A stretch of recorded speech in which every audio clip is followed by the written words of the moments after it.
ലോകം ഇത്രയും കാലം കണ്ടുകൊണ്ടിരുന്ന യുദ്ധഭൂമിയുടെ നേർക്കാഴ്ചകൾ ഇനി മുതൽ മറയ്ക്കപ്പെടും. സംഘർഷ മേഖലയിൽ നിന്നുള്ള തത്സമയ ഡേറ്റ ലഭ്യതയ്ക്കും ചിത്രങ്ങൾക്കും കമ്പനി ഇപ്പോൾ വലിയ നിയന്ത്രണങ്ങൾ ഏർപ്പെടുത്തിയിരിക്കുന്നു. കഴിഞ്ഞ കുറച്ച് ദിവസങ്ങളായി അവിടെ സംഭവിച്ചത് എന്താണ് എന്ന് കൃത്യമായി മനസ്സിലാക്കാൻ പോലും ഇനി ലോകത്തിന് സാധിക്കില്ല എന്നർത്ഥം. അമേരിക്കയുടെ സാറ്റലൈറ്റുകൾ കണ്ണടച്ചാലും ഇറാന്റെ ഓരോ ചലനങ്ങളും ഒപ്പിയെടുക്കാൻ ചൈനയുടെ ഡ്രാഗൺ കണ്ണുകൾ അന്തരീക്ഷത്തിൽ സജീവമാണ്.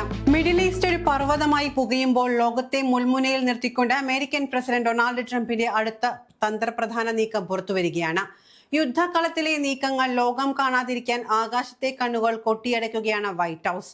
മിഡിൽ ഈസ്റ്റിലെ സംഘർഷം അതീവ ഗുരുതരമായ സാഹചര്യത്തിലേക്ക് നീങ്ങുന്നതിനിടയിൽ തന്ത്രപ്രധാനമായ മേഖലകളിലൂടെ ഉപഗ്രഹ ചിത്രങ്ങൾ പുറത്തുവിടുന്നത് തടയാൻ ട്രംപ് ഭരണകൂടം സ്വകാര്യ ഉപഗ്രഹ കമ്പനികൾക്ക് കർശന നിർദ്ദേശം നൽകിയിരിക്കുന്നു. ലോകം ഇത്രയും കാലം കണ്ടുകൊണ്ടിരുന്ന യുദ്ധഭൂമിയുടെ നേർക്കാഴ്ചകൾ ഇനി മുതൽ മറയ്ക്കപ്പെടും എന്ന ഭീതിദായകമായ യാഥാർത്ഥ്യത്തിലേക്കാണ് ഇപ്പോൾ നാം വിരൽ ചൂണ്ടുന്നത്.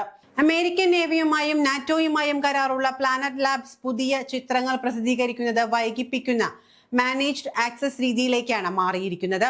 ഇതനുസരിച്ച് അടിയന്തര പ്രാധാന്യമുള്ളതോ പൊതു താല്പര്യമുള്ളതോ ആയ ചിത്രങ്ങൾ മാത്രമേ ഓരോന്നായി പരിശോധിച്ച ശേഷം പുറത്തുവിടുകയുള്ളൂ. ആധുനിക യുദ്ധങ്ങളിൽ വാണിജ്യ ഉപഗ്രഹങ്ങൾ വഹിക്കുന്ന നിർണായക പങ്കിനെ ഈ നീക്കം അടിവരയിട്ട് സൂചിപ്പിക്കുന്നു. ഉയർന്ന റെസല്യൂഷനുള്ള ചിത്രങ്ങൾ സൈനിക ആസൂത്രണത്തെയും സാമ്പത്തിക വിപണനത്തെയും ഒരുപോലെ സ്വാധീനിക്കാൻ ശേഷിയുള്ളവയാണ്. നേരത്തെ 4 ദിവസമായിരുന്ന കാലതാമസം കഴിഞ്ഞ 2 മാസം 2 ആഴ്ചയായി കമ്പനി വർദ്ധിപ്പിച്ചിരുന്നു. നാറ്റോ അംഗങ്ങളെ ലക്ഷ്യം വെക്കാൻ തങ്ങളുടെ ഡേറ്റ ഉപയോഗിക്കപ്പെട്ടേക്കാം എന്ന ആശങ്കയെ തുടർന്നാണ് ഈ സുരക്ഷാ മുൻകരുതൽ ഇപ്പോൾ ട്രംപ് എടുത്തിരിക്കുന്നത്. സാൻ ഫ്രാൻസിസ്കോ ആസ്ഥാനമായി പ്രവർത്തിക്കുന്ന ലോക പ്രശസ്ത വാണിജ്യ ഉപഗ്രഹദാതാക്കളായ പ്ലാനറ്റ് ലാബ്സ് ട്രംപിന്റെ ഈ ഉത്തരവിന് മുന്നിൽ വഴങ്ങിയിരിക്കുകയാണ്. സംഘർഷ മേഖലയിൽ നിന്നുള്ള തത്സമയ ഡേറ്റ ലഭ്യതയ്ക്കും ചിത്രങ്ങൾക്കും കമ്പനി ഇപ്പോൾ വലിയ നിയന്ത്രണങ്ങൾ ഏർപ്പെടുത്തിയിരിക്കുന്നു.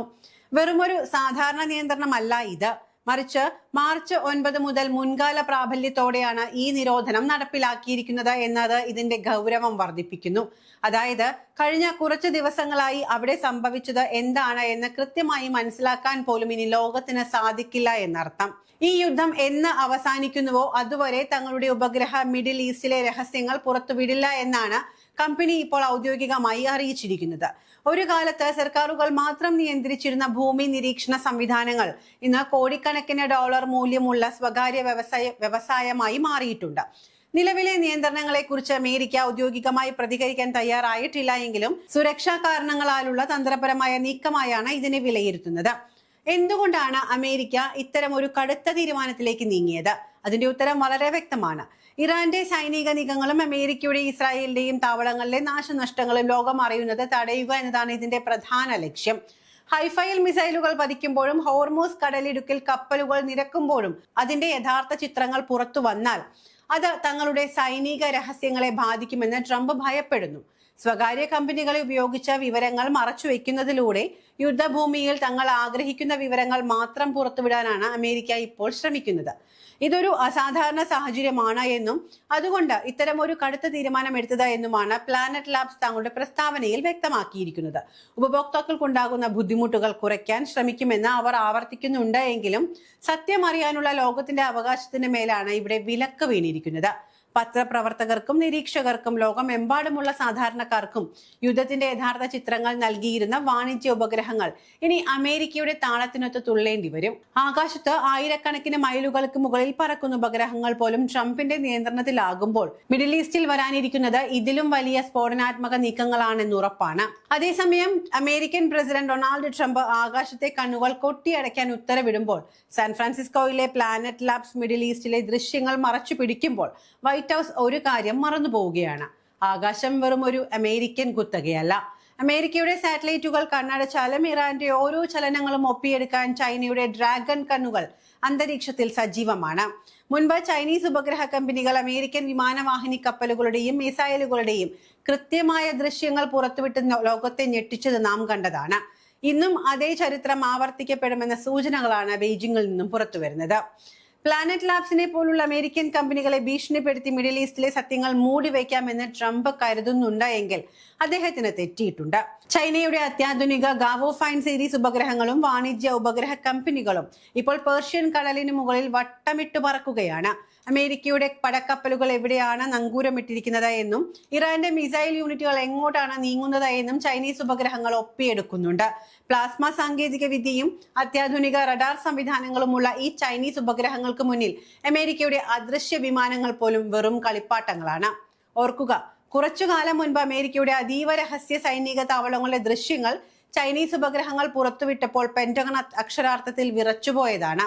ഇന്ന് ഇറാനുമായി അത്ര അടുത്ത നയതന്ത്ര ബന്ധമുള്ള ചൈന ട്രംപിന്റെ ഈ വിലക്കിനെ പുല്ലുപോലെ തള്ളിക്കളയുമെന്ന് ഉറപ്പാണ്. അമേരിക്ക കാണിക്കാത്ത ദൃശ്യങ്ങൾ ചൈന വഴി ലോകത്തിന് മുന്നിലെത്തും. ഹൈഫയിൽ വീണ മിസൈലുകളും ആഘാതവും ഹോർമൂസ് കടലിടുക്കിലെ യഥാർത്ഥ സാഹചര്യവും ചൈനീസ് സാറ്റലൈറ്റ് ഡാറ്റയിലൂടെ പുറത്തുവരുന്നത് തടയാൻ ട്രംപിന് കഴിയില്ല. ഇത് അമേരിക്കയുടെ ഡിജിറ്റൽ ഏകാധിപത്യത്തിനുള്ള ചൈനയുടെ കടുത്ത മറുപടി തന്നെയാണ്. ഈ യുദ്ധത്തിൽ അമേരിക്കയുടെ ഏകപക്ഷീയമായ വാർത്താ പ്രവാഹത്തിന് തടയിടാൻ ചൈനീസ് കമ്പനികൾ രംഗത്തിറങ്ങിയാൽ അത് ട്രംപിന്റെ യുദ്ധതന്ത്രങ്ങളെ പാടെ തകർത്തേക്കാം. ഉപഗ്രഹ ചിത്രങ്ങൾ നൽകുന്ന വിവരങ്ങൾ ഉപയോഗിച്ച് ഇറാന് അമേരിക്കൻ നീക്കങ്ങളെ പ്രതിരോധിക്കാൻ വളരെ എളുപ്പമാണ്. ആകാശ കണ്ണുകൾ നിങ്ങൾ കൊട്ടിയടച്ചോളൂ മിസ്റ്റർ ട്രംപ്. പക്ഷേ കിഴക്കുദിക്കിൽ നിന്ന് ഡ്രാഗന്റെ കണ്ണുകൾ നിങ്ങളെ നിരീക്ഷിക്കുന്നുണ്ട് എന്നത് മറന്നു പോവരുത്. ആ ചാരക്കണ്ണുകൾക്ക് മുന്നിൽ അമേരിക്കയുടെ യുദ്ധവിമാനങ്ങളും കപ്പലുകൾക്കും ഒളിക്കാൻ ഇടമുണ്ടാവില്ല. സത്യം വരുന്നത് വൈറ്റ് ഹൗസിൽ നിന്നല്ല, അത് ബെയ്ജിംഗിലെ ഉപഗ്രഹ നിയന്ത്രണ കേന്ദ്രങ്ങളിൽ നിന്നായിരിക്കും. അമേരിക്കയുടെ വാണിജ്യ താല്പര്യങ്ങൾ സംരക്ഷിക്കാൻ പ്ലാനറ്റ് ലാബ്സ് തയ്യാറാകുമ്പോൾ ലോകത്തിന്റെ മറുഭാഗത്ത് നിന്നും ചൈനീസ് ഉപഗ്രഹങ്ങൾ സത്യം വിളിച്ചു പറയാൻ തയ്യാറെടുക്കുകയാണ്. ആകാശത്തെ ഈ ഉപഗ്രഹ യുദ്ധം മിഡിൽ ഈസ്റ്റിലെ പോരാട്ടത്തിന്റെ മറ്റൊരു തലത്തിലേക്ക് മാറ്റുകയാണ്. അമേരിക്കയുടെ പരാജയം ഉറപ്പാക്കാൻ ഇറാന് ചൈനീസ് ഉപഗ്രഹങ്ങളുടെ സഹായം ലഭിച്ചാൽ തബാസിനേക്കാൾ വലിയൊരു ദുരന്തമായിരിക്കും ട്രംപിനെ കാത്തിരിക്കുന്നത്. ആകാശത്തിന്റെ ഏതു കണ്ണുകളിലൂടെയാണ് സത്യം പുറത്തു വരുന്നത് എന്ന് ഇനി കാത്തിരുന്നു കാണേണ്ടതുണ്ട്. യുദ്ധത്തിന്റെ മറവിൽ എന്തൊക്കെ രഹസ്യങ്ങളാണ് ഇവിടെ ഒളിപ്പിക്കപ്പെടുന്നത്? ഉപഗ്രഹങ്ങൾ നിശബ്ദമാകുമ്പോൾ, വാർത്തകൾ ഇരുട്ടിലാകുമ്പോൾ മിഡിൽ ഈസ്റ്റിലെ മണൽക്കാടുകളിൽ അമേരിക്കയും ഇറാനും തമ്മിലുള്ള പോരാട്ടം മറ്റൊരു തലത്തിലേക്ക് മാറുകയാണ്. വിവര സാങ്കേതിക വിദ്യയുടെ ഈ കാലഘട്ടത്തിലും സത്യം മൂടിവെക്കാൻ വൻശക്തികൾ ശ്രമിക്കുമ്പോൾ വരാനിരിക്കുന്ന ദിവസങ്ങൾ ലോകത്തിന് നൽകുന്നത് ശുഭകരമായ സൂചനകളല്ല. ആകാശത്തിന്റെ കണ്ണുകൾ അടയുമ്പോൾ ഭൂമിയിൽ രക്തച്ചൊരിച്ചിലിന്റെ ആഴം വർദ്ധിക്കുമോ എന്ന ആശങ്കയിലാണ് ഇപ്പോൾ ലോകം.